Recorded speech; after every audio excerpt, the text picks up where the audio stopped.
Hello everyone. Today's our topic is coagulation of blood. Today first we have to read this entire topic, then I will explain you. Here the given when there is an injury, blood clots in 3 to 6 minutes. How does the blood clot? Okay, ఎప్పుడైతే మనము ఆడుకుంటూ కింద పడిపోతే అప్పుడు blood అనేది కారుతుంటుంది. అప్పుడే ఆ టైంలోని 3 to 6 minutesలో బ్లడ్ అంతా క్లాత్ చేసుకుంటుంది, బట్టలాగా కవర్ చేసుకుంటుంది. ఆ క్లాత్ని మనం ఏమంటాము? కెమిస్ట్రీలో ఎలా ఎవాల్వ్డ్ అవుతుందని ఇక్కడ క్వశ్చన్ రేజ్ అవుతుంది. So you know that when you cut your self the blood flow out the want for only A short time.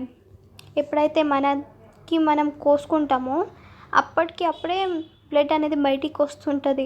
మళ్ళీ కాసేపు అయినాక ఆ బ్లడ్ అనేది స్టాప్ అయిపోతుంది, కారదు. అప్పుడే ఆ టైంలోనే బ్లడ్ అనేది క్లాత్ చేసుకుంటుంది, బట్టలాగా కవర్ చేసుకుంటుంది. Then the cut is filled a reddish solid material. This solid material is called a blood clot. ఏదైతే మనం ఇక్కడైతే కట్ చేసుకుంటామో అక్కడ రెడ్ కలర్లో సాలిడ్ మెటీరియల్స్ ఉంటాయి. ఆ సాలిడ్ మెటీరియల్ని మనం బ్లడ్ క్లాత్ అని అంటాము. ఓకే, ఈ blood did not clot anyone with even a slight wound bloods refusely. When the blood flow out, the platelets release an enzyme called thrombokinase. So ఎప్పుడైతే blood flow అవుతూ ఉంటుందో అప్పుడు platelets ఎంజైమ్స్ని release చేస్తుంది. దాన్ని మనం థ్రోంబోకినేస్ అంటాము. థ్రోంబోకినేస్ అనేది ఇంకో సబ్స్టెన్స్ మీద యాక్ట్ చేస్తుంది. అది బ్లడ్లో కూడా ప్రెజెంట్ ఉంటుంది.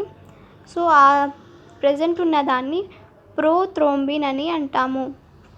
మళ్ళీ ఆ ప్రోథ్రోంబిన్ అనేది కన్వర్ట్ అయ్యి థ్రోంబిన్లా అవుతుంది. దెన్ థ్రోంబిన్ ఏమో ఇంకో సబ్స్టెన్స్ మీద యాక్ట్ చేస్తుంది.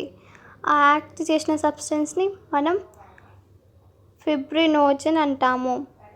అది కూడా బ్లడ్లో ప్రెజెంట్ ఉంటుంది. అది మళ్ళా ఇన్సాల్యుబుల్గా ఫామ్ అయ్యి ఫిబ్రిన్ ఫామ్ అవుతుంది. The blood cell entangle in the fibrin fibre forming the cloth. మళ్ళా మొత్తం అయిన తర్వాత బ్లడ్ అనేది క్లాత్ అయిపోతుంది, బట్టలాగా కవర్ అయిపోతుంది.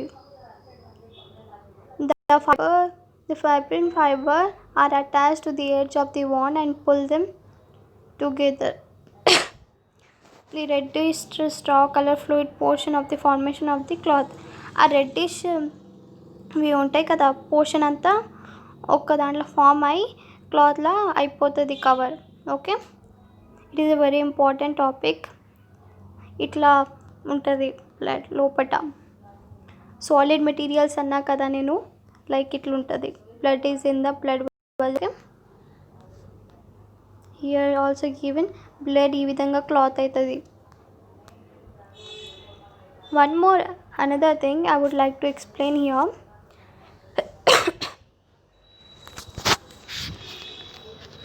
Discuss with your teacher about vitamin K in relation to the coagulation of blood. Here vitamin K అన్నారు. బ్లడ్కి vitamin కేకి ఏం సంబంధం అని క్వశ్చన్ రావచ్చు కదా. పదండి నేను ఎక్స్ప్లెయిన్ చేస్తాను. ఫస్ట్ వి రీడ్ దిస్, తర్వాత ఎక్స్ప్లెయిన్ చేస్తాం. Okay, done. Normally the blood that oozes form a wound clots in 3 to 6 minutes. ఇందాకే చెప్పాం 3 to 6 minutesలో బ్లడ్ అనేది క్లాత్ అయిపోతుంది. But in sometimes due to the vitamin K deficiency take more time. ఒకవేళ మనం ఎక్కడన్నా ఆడుతూ కింద పడిపోయినాం, బ్లడ్ ఫ్లో అవుతూనే ఉంది, క్లాత్ అనేది అవ్వట్లేదు.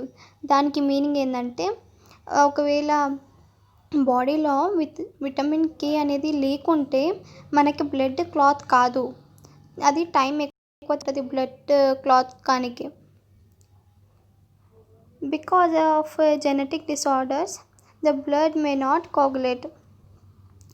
This type of disorder is called haemophilia ఈ ప్రాసెస్ని మనము ఏమంటామంటే హిమోఫీలియా అని అంటాము. Sorry, hemophilia is a common disorder in the children who have born from the marriage between very close relatives.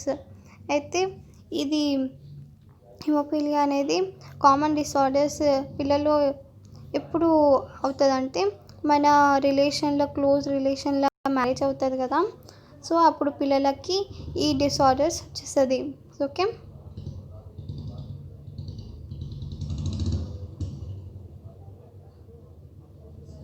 Sometimes ఈ క్వశ్చన్ అనేది కాగులేషన్ ఆఫ్ బ్లడ్ అనేది 4 మార్క్స్కి ఎగ్జామ్స్లో రావచ్చు మేబీ. అండ్ ఇంకో క్వశ్చన్ కూడా ఇట్లా వస్తుంది, explain the process of coagulation of blood. తో ఈ విధంగా మొత్తం ప్రాసెస్ రాయాలి.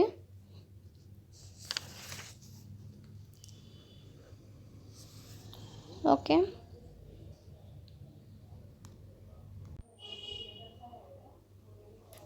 ఇంకో ఫర్ ఎగ్జాంపుల్ ఎగ్జామ్లో ఇట్లాంటి క్వశ్చన్స్ కూడా రావచ్చు.